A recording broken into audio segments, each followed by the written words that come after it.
জগন্নাথ দাস বাবাজি মহারাজের সম্বন্ধে ওখানে কিছু কথা আলোচনা হয়েছিল, আমি দু একটি কথা মাত্র বলি। জগন্নাথ দাস বাবাজি মহারাজ গৌরমন্ডল, ব্রজমন্ডল এবং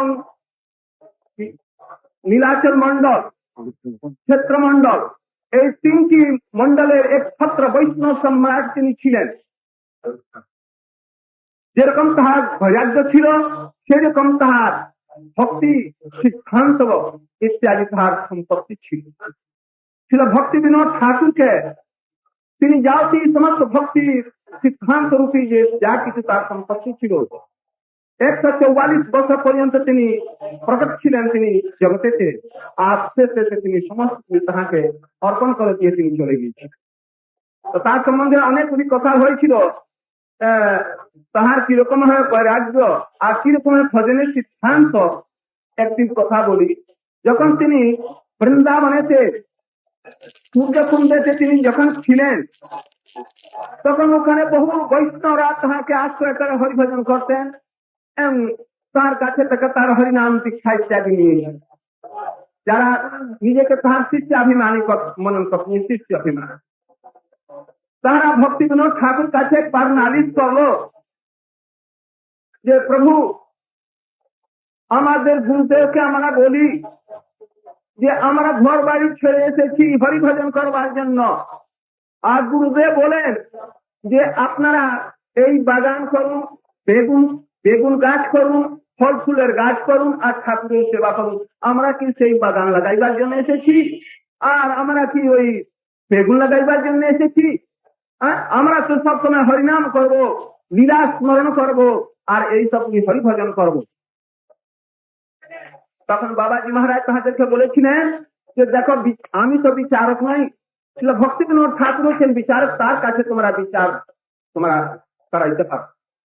তখন সকলে মিলে ভক্তি বিনোদ ঠাকুরকে ধরে, তখন ভক্তি বিনোদ ঠাকুর তাহাদেরকে বুঝান, অনর্থগ্রস্ত জীবের হরিভজন সহজে হয় না, হরিনাম হয় না।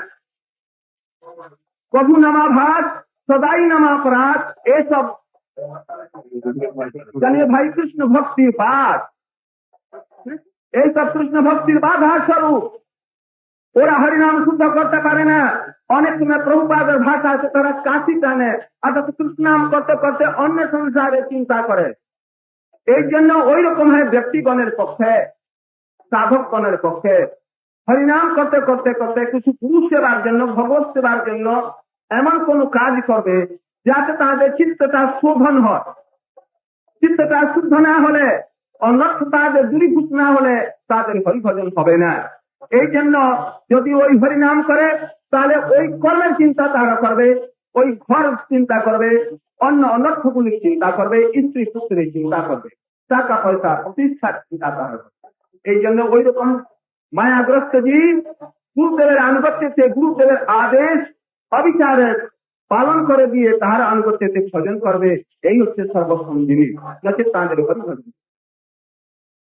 এক সময় যখন তিনি বৃন্দাবন থেকে এই নদীর কুলিয়াতে তিনি আসেন, তখন লোক তাকে প্রণামী ভিক্ষা দিয়ে যেত। কিছু টাকা তার সংগ্রহ হয়েছে। তখন অনেক লোক বলছে যে বাবাজি মহারাজ এই টাকাগুলি একদিন বিরাট উৎসব দেন, আর এখানকার যত বাবাজি আছে তাদেরকে প্রসাদের উৎসবের ব্যবস্থা করেন। তিনি বলেন যে আমি তা করতে পারি না। যারা হরিভজন করে না, হরিভজনের বদলে তারা সবসময় মায়া চিন্তা করে, স্ত্রী চিন্তা করে, প্রতিষ্ঠা লোলুপ, অর্থ লোলুপ, তাহাদের কিছু উত্তর করে খাওয়ানো অপেক্ষা ধামের কুকুর আর ধামের গাভীগণকে যদি কিছু সেবা করা যায়, তাহলে কিছু লোকের মঙ্গল হতে পারে। অতএব আমি এই যে টাকা দিয়ে রেখেছি, যাও রসগোল্লা কিনে আসো, আর এই রসগোল্লা এই গাভীগণকে সব যতগুলি নদীর ধামের গাভীগুলি আছে তাহাদেরকে খাওয়ানো। এবং তাই তিনি করে খাওয়াই দিলেন। কোন বাবাজিকে ডাকেন নাই, সখী ঠেকিয়ে তিনি গেলেন নাই, আর তাহাদেরকে দেন। এক সময়তে কতগুলি কুকুর ছানা তার কাছে আসে, একটি কুকুরি বাচ্চা দিয়েছে, 5টি কি 9টি বাচ্চা তাহার হয়েছে। যখন তিনি প্রসাদ পেতে যান, ছেড়ে তার শিষ্যরা থালাতে অন্ন পায়ে দিয়ে তার কাছে নিয়ে যায় ভগবত প্রসাদ। তখন কুকুরের বাচ্চাগুলি দৌড়ে আসে। তখন তার বয়স হয়েছে 44 বছর, ধূপগুলি পেকে গিয়েছে, আর চোখের এই পর্যন্ত থাকার দেখতে হতো। তখন উল্টে দিয়ে এরকম করে দেখতে, আর সেও তো দেখতে পেতে। তখন কুকুরের ছানাগুলিকে চোখ বন্ধ করে দিয়ে 1, 2, 3, 4, 5, 6 এটা গিনছে। যখন সকলে এসে যেত তারপরে তাদেরকে খাওয়াইয়ে তারপরে তিনি পেতেন। এরকম মহাভাগবত ছিলেন। আমরা যদি এই সমস্তগুলি নকল করতে যদি যাই তাহলে বিপদে পড়ব। তারা পরমহংস, তারা ধানের কুকুর তাহাকে জ্ঞান করছেন। তার শিষ্যরা একটু অসন্তুষ্ট হতো, তারা কতগুলি কুকুরের বাচ্চাকে লুকিয়ে দিত। তখন তিনি 1, 2 করে গিনে দেখেন যে একটি বাচ্চা নাই কি দুটি বাচ্চা নাই। আবার তোমাদেরকে বলছেন যে যা কুকুরের বাচ্চাগুলিকে নিয়ে এসো, না তো আমি খাবো না, আর যদি না নিয়ে আসো তাহলে তোমাদের সর্বনাশ হবে। স্বামীর কুকুর তোমরা বুঝতে পারছো না।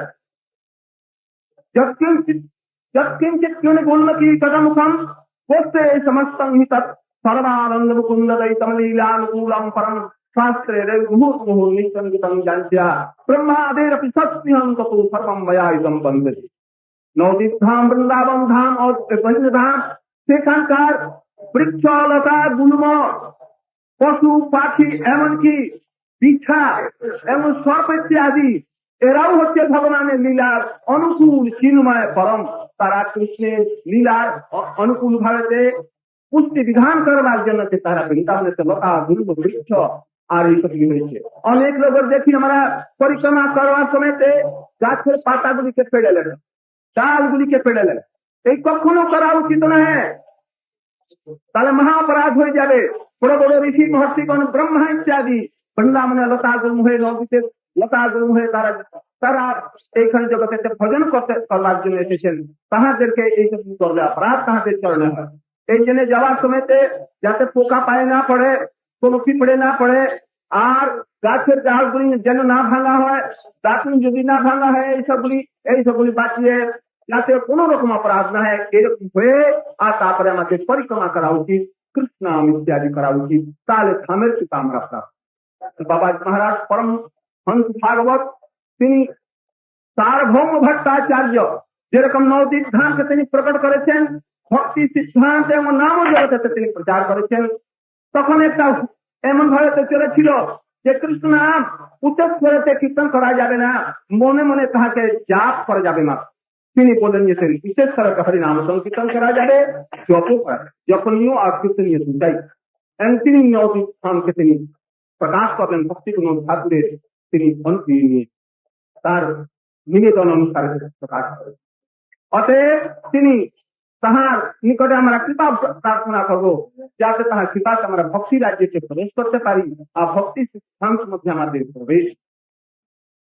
এই বলে আমার বক্তব্য সমাপ্ত করছি। আপনারা এরপরে পরম পূজ্যপাদ সভাপতি মহোদয় আপনারা এখন তার উপদেশ এবং তাহার এই হরিকথা আপনারা শুনুন।